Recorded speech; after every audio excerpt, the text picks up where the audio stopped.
Hi there, this is Fixed It. There's been various methods of protecting software over the years.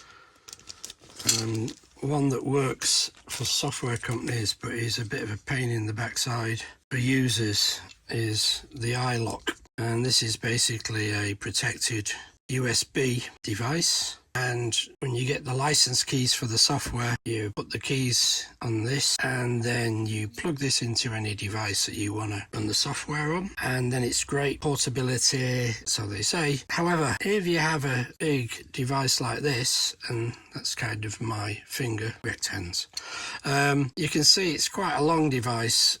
And then if we just look inside, you can see the 4 tiny points in there that the USB connector was soldered to, and that was in there. It was knocked, snapped the top, broke off the USB, dead device.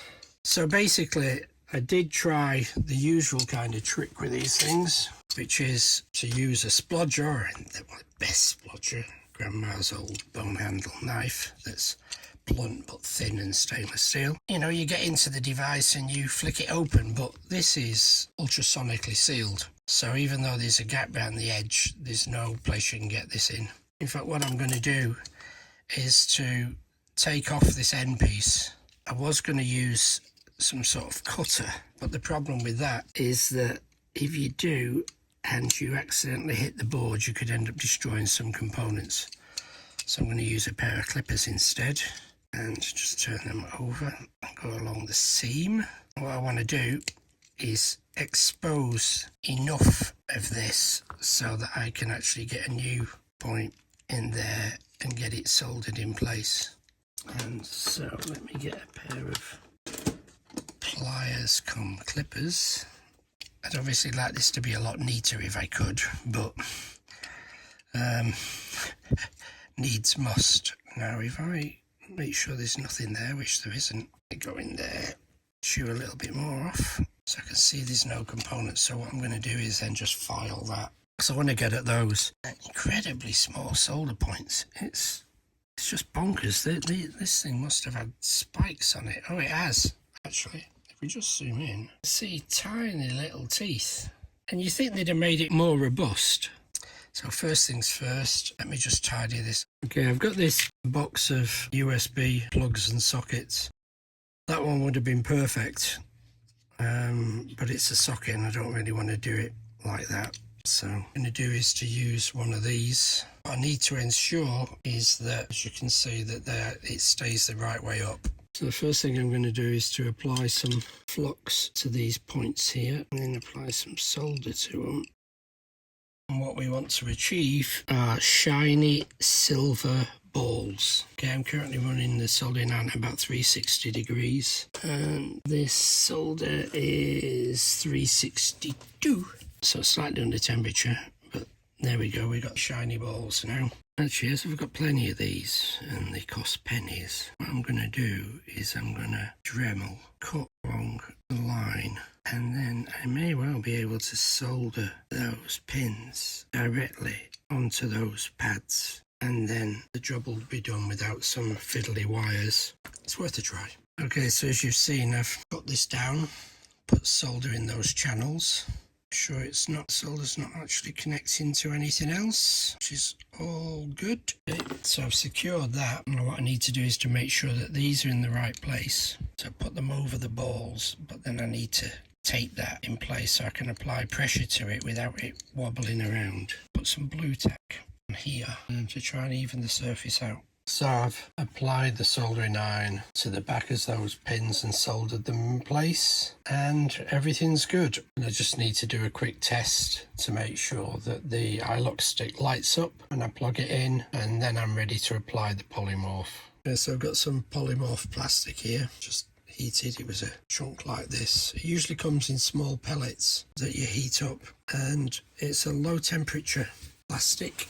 As you can see, that piece is now quite solid, but if I apply some heat to it, it very quickly becomes very soft and it sticks really well. So what I'm going to do is apply some polymorph to this area. Just going to warm that up a little bit, not too much, and I'm going to heat up this piece of polymorph and drop it on there.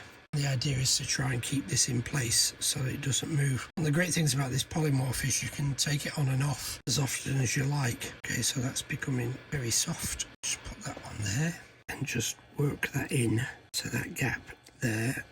When that sets, it gets very, very hard. So now what I'm going to do is to wrap some more around it, because I want basically to secure this entire piece so it can't move. So let me just heat more of this polymorph up. And as you can see, it goes that kind of colour, so it becomes translucent. I say the reason for doing this is really to stop this moving and just snapping off again. So once I put polymorph on it, I'm then going to put some heat shrink around it as well to protect it further, so the polymorph sticks better.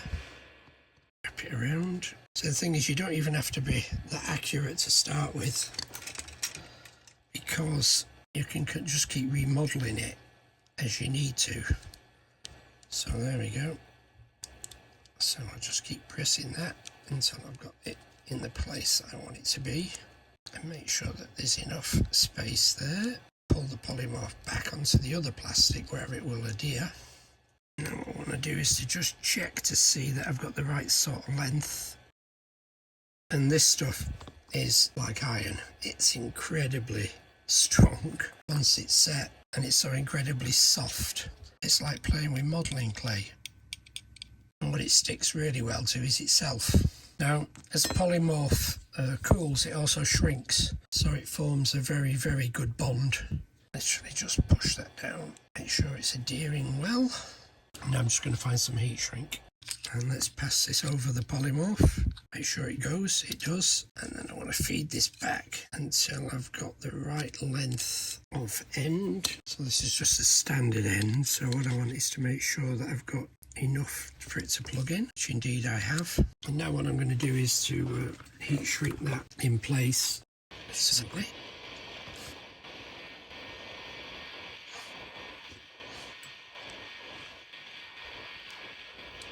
Don't heat it too much, because otherwise it will burst out and crack, which is what happened there.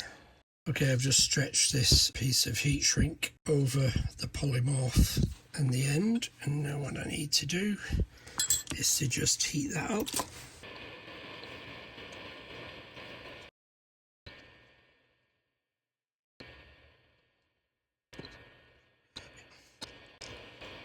And now what we want to do is let that cool, and with a bit of luck it'll be stronger than it originally was. And I'll show you that in a second. So the ILok key has cooled down enough, so let me plug it in and see if it works. It lit up. Oh, it lit up. Let's go and have a look and see if it works. So there we have it. The ILok is in the USB devices and working. ILok's shown up in the ILok license manager. As you can see from the screen grabs, I had 2 activations I needed to do, and they've now been downloaded onto the fixed ILok and activated. So I'm really pleased. Hope you liked the video. Please subscribe to the channel. Check out my other videos, there are over 900 to choose from, and all of them are useful and not clickbait. And don't forget to click the little bell so that you will get notification when I post my next video. Thanks for watching. Bye.